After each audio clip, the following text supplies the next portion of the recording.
Hey guys, this is Airsoft NCT. Welcome back to another video. I'm really excited about this one because I'm going to show you my rucksack setup for Broken Arrow events, more specifically, Junction City 2 happening in August of 2022.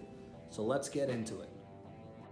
I want to give you guys a full overview of everything that I'm bringing and then show you how I'm going to pack it. So let's get started with the biggest items first and then work our way to the smaller ones. So here we have my lightweight rucksack. This is a P68 version. While the P68 would not technically be kosher for 1967, it is the lightweight rucksack that I have that is in the best usable condition. So I am using it for this event.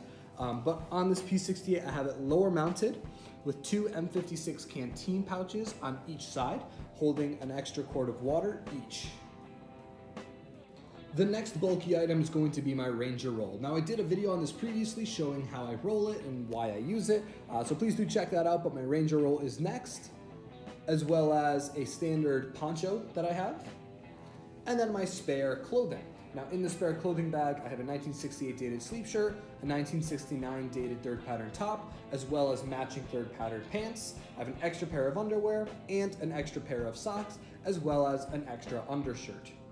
Work our way over to the other two bags. We have a Claymore bag that's filled with one canteen in each, bringing my total to 4 extra quarts of water, as well as an M18 gas mask bag, the standard M17 gas mask bag that was SOP on the rucksacks during Junction City in 1967. Continuing downwards, we have another pair of socks, a spare towel, my M51 shovel. The M43 is perfectly kosher, however the M51 is what I do have. Some food that I'll be bringing, a USA light angle head flashlight, a cargo shelf for the riveted frame, which this is the riveted frame, not the welded. I have a spare handkerchief or a cravat, and then I have all my spare accessories that we'll be going over when I set this up. So without further ado, let's get into building this rucksack. Alright, so I hope this angle is okay for you. I'm going to load everything as I would during the game, during the event, but I'll show you my thought process with that as well. So first things first, we're going to start with the main cargo space, which is the single largest part of the rucksack. So a lot of stuff's gonna go in here, but you open that up, a nice 71 date on there. Make sure the string is pulled out all the way. And what I'm going to do this year, last year I didn't do this, and this was a hard lesson for me, is I'm going to line it with a plastic bag. My stuff got pretty wet last year. It doesn't look like it's gonna rain too much this year. However, just to be 100% safe, I have one plastic bag holding all of the things that I'm going to need that are going to need to stay dry, more specifically. So I have that plastic bag. Notice this is not a Ziploc version. And first things first, I'm going to slip my spare clothing all the way down in the bottom. Now, I know it's kind of redundant, plastic bag in a plastic bag, but truthfully, from my camping experience, MSW with KVB, and this experience, you never have too many plastic bags for spare clothes, dirty clothes. If things get wet, you don't want it mixing around with your dry stuff. So doubling it up at least gives me an extra bag while still maintaining some utility, and it's not just sitting there. All right, so I've got my clothing down in the bottom. I'm going to grab my spare towel next, and I'm going to put that right on top of it. And then I'm going to take my Joe Sabia toiletry roll. Highly recommend it. I know I talk about these in a lot of videos, but this is a fantastic piece of kit I've taken all over the world with me, so definitely recommend using one of these. So that's all set for that. Now I'm going to take some food, and I know typically guys put the food on the outside, but my bad repro warp racks that I use, which again I did another video on these, I'm going to just stuff it right up top here, so it's very easy access for me. I don't like it to fit in here because it looks like way too bulky for me, so I like to fit it right inside there, and that's what I'm going to do with the food. Alright, and then we're going to cinch this bad boy up. What I'm going to do is use this space for my poncho, so it's easy access. I can pull it right out the side, and we'll go from there with that. I'm not going to do it all the way tight right now, only because I want to make really good use of the space up top too. So a lot of guys, especially like last year, when your rucks were high mounted, you can use this space below and the space above. That's exactly what I'm going to do here, and take my M51 shovel or E-Tool, and I'm going to loop it through right up top.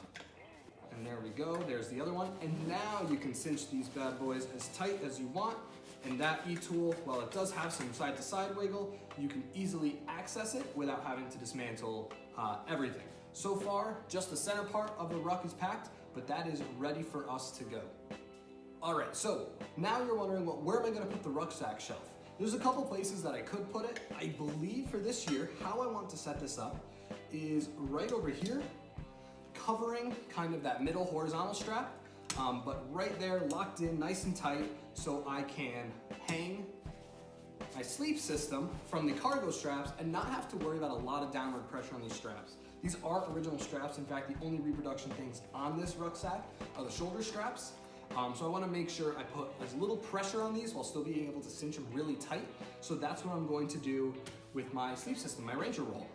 Take that, tuck it right there. And now we are going to pull everything through. We are doing 67 this year, so the rucksack does need to be low mounted to be most kosher. It does make it a little bit harder to access things inside the rucksack. However, having this shelf does kind of give it that level of separation as well.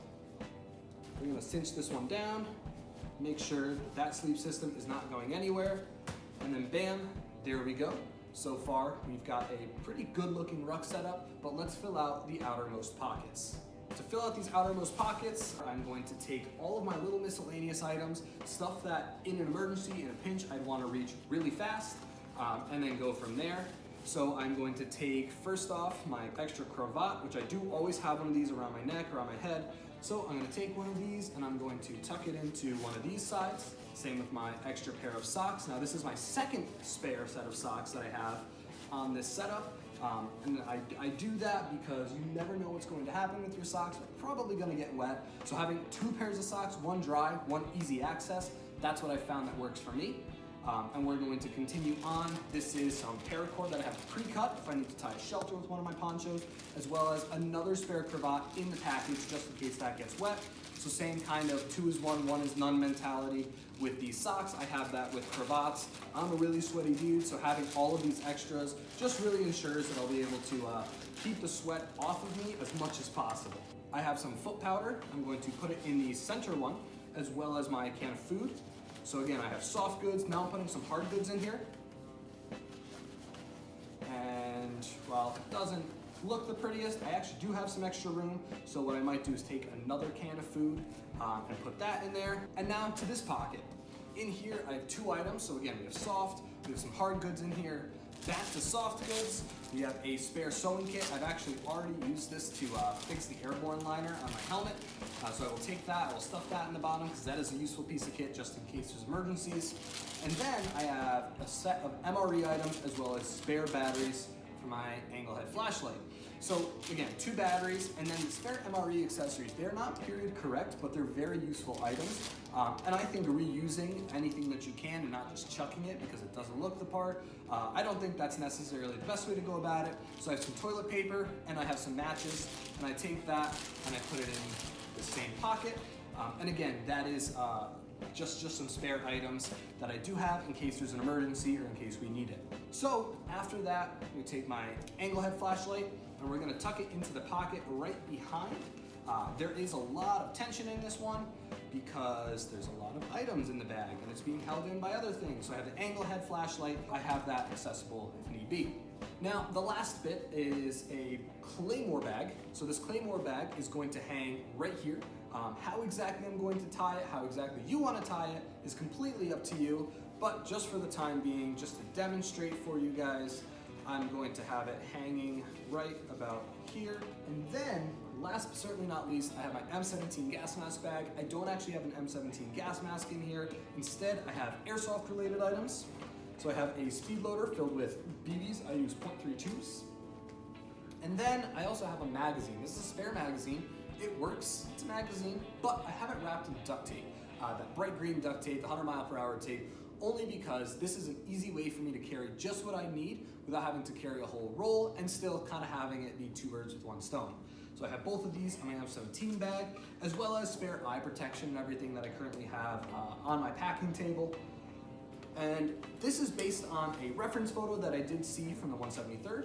They had a Claymore bag kind of wrapped like this, and then they had an M17 gas mask bag hanging off the side. Hey guys, just wanted to do a very quick update showing you how I finalized this rucksack. I have tightened up the sleeping system. I've added the grenades on either side because I think they look absolutely baller. I have the Claymore bag looped very well and tied through the rear straps of the rucksack. And then I have my M17 bag looped through those as well. So just to give you guys a quick walkthrough again of what I have with my rucksack setup, I have it very streamlined, very centered. Nothing is much wider than my shoulders, which is gonna be comfortable for me with the exception of the two M1956 canteen covers down here with the canteens in them. Down bottom, I have my extra clothing, my sleep shirt, my extra food, a towel and all that. I have my poncho rolled right underneath that I can easily pull out the side. I have my M51 shovel. I have my sleep system, my grenades, my airsoft items, my extra canteens on top of these two. I've got my food, I've got my extra socks as well as my extra cravat in here, and then some emergency items with my flashlight right here. So thank you all for tuning into this video. I hope you enjoyed it. If you made it to the end, bravo to you. Hopefully this inspired you to maybe rethink your ruck setup. Make sure it's kosher, make sure everything kind of works on it. But this is Airsoft NCT. Thanks for tuning in, and we'll see you in the next one.